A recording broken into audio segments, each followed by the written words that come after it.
Hello guys, welcome back my channel পূজাতে। কেমন আছো তোমরা? আই হোপ কি তোমরা খুবই ভালো আছো আর আমিও খুবই ভালো আছি। তো 2-3 দিন দিয়ে একটু মনটা গুজিয়া গুজিয়া খেতে ইচ্ছা করছিল। তো আমাদের এখানে গুজিয়াবি বলে, পোড়কিয়াবি বলে।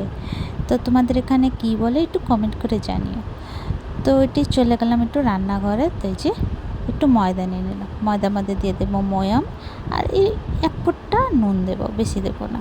আর এখানে কড়াইয়ের মধ্যে একটু জল গরম বসিয়ে দিলাম, ময়ামটা ভালো করে লাগিয়ে নেব।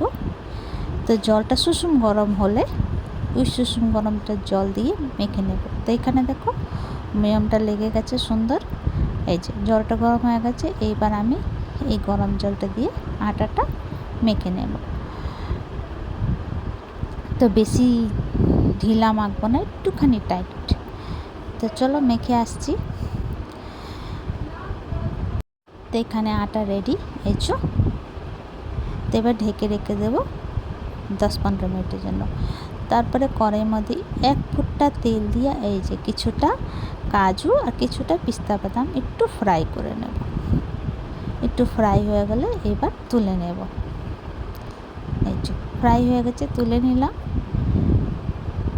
তারপর ওই কড়াইয়ের মধ্যে আমি 1 চামচের মতন ঘি দিয়েছিলাম।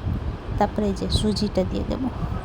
ঘিটা আমি বেশি দিলাম না, বাস 1 চামচের মতন দিয়ে এই সুজিটা একটু ফ্রাই করব। আর যে ড্রাই ফ্রুটটা ঠান্ডা হতে রেখেছিলাম ওই ড্রাই ফ্রুটটা একটু কুটে নেব খলের মধ্যে। তোমরা চাইলে মিক্সির মধ্যে একবার চলিয়ে নিতে পারো, পর বেশি মেয়ে করবে না, এরকম দরদরা। তো এই যে এটা রেডি, এটা সাইডে রাখলাম। তারপরে এই যে এখানে সুজিটা ফ্রাই হয়ে গেছিলো, তো ওর মধ্যে চিনি দিয়ে দেব। চিনি দিয়ে নাড়াচাড়া করব।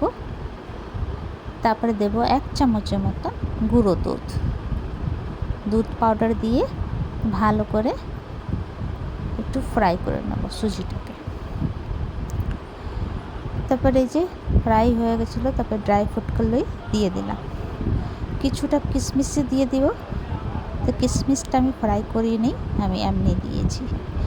তোমরা চাইলে একদম হালকা ফ্রাই করে কিশমিশটা দিতে পারো। এখানে একটা পেড়া ভেঙে দিয়ে দেব। তারপর ফ্রাই হয়ে গেছে, এবার তুলে নেব।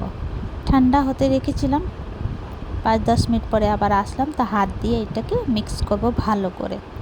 তো এখানে মিক্স হয়ে গেছে। তারপর আটাটাকে নিয়ে একবার সেনে নেব হাত। তারপর ছোট ছোট লইয়া কেটে একটু লুচির মতন বেলে নেব তেল লাগিয়ে। তো বেশি পাতলা বেলবো না, একটু মোটা বেলতে আছে।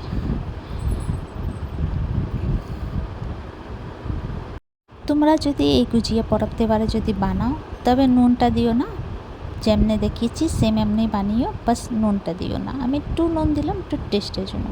তো এখানে দেখো একটা সাঁচার মধ্যে লুচিটা বেলে নিলাম, ওটার মধ্যে দিয়ে দেবো। তারপরে যে মিশ্রণটা এর মধ্যে দিয়ে একদম টাইট করে, মতলব জোর লাগিয়ে বন্ধ করতে আছে কি না খুলো। আর উপরে জোনটা ছিল ওটাকে সাইড করে দেবো এইভাবে। এবার বার করে নেব। তেজ রেডি। এইভাবে আমি সমস্ত বানিয়ে নেব। আর লুচিটা এত মোটা বেলতে আছে, বেশি পাতলা করতে নেই। এই যে এত মোটা, সেম অমনি আমি সমস্ত গুজিয়াটা বানিয়ে নেব। আর এখানে তেল গরম হতে বসিয়ে দিয়েছিলাম আগে দিয়ে, তেলটা গরম হয়ে গেছে। এক একটা করে আমি ধীরে সে ছেড়ে দেব তেলের মধ্যে। তবে মিডিয়াম ফ্লেমে আমি ফ্রাই করছি। তারপরে একটু পরে আমি হাই করে দেবো। তো এখন আমি হাই করে দিলাম, তবে খাস্তা হবে না তো হবে না। তো এখানে দেখো হয়ে গেছে, এবার তুলে নেব। তেমনি করে সমস্ত বানিয়ে আসছি। তো যে রেডি। তো সমস্ত গুজিয়া আমি বানিয়ে নিলাম। তো তোমাদেরকে আমার ভিডিওটা কেমন লাগলো, ভালো লাগলো প্লিজ লাইক শেয়ার কমেন্ট করো, সাবস্ক্রাইব করে দিও। আবার নতুন ভিডিওর সঙ্গে দেখা হবে। তো তোমরা সেই ভালো থেকো, সুস্থ থেকো। ভিডিওটা কেমন লাগলো কমেন্ট করে নিশ্চয়ই জানিও। ইউটিউব দিয়ে দেখলে সাবস্ক্রাইব করে দিও, ফেসবুক দিয়ে দেখলে ফলো করে দিও। আর প্লিজ প্লিজ আমার সঙ্গে থেকো আর সাপোর্ট করো প্লিজ। তো একবার এমনি বানিয়ে খেও। তো চলো ভিডিওটা এখানে শেষ করছি। Bye bye, take care.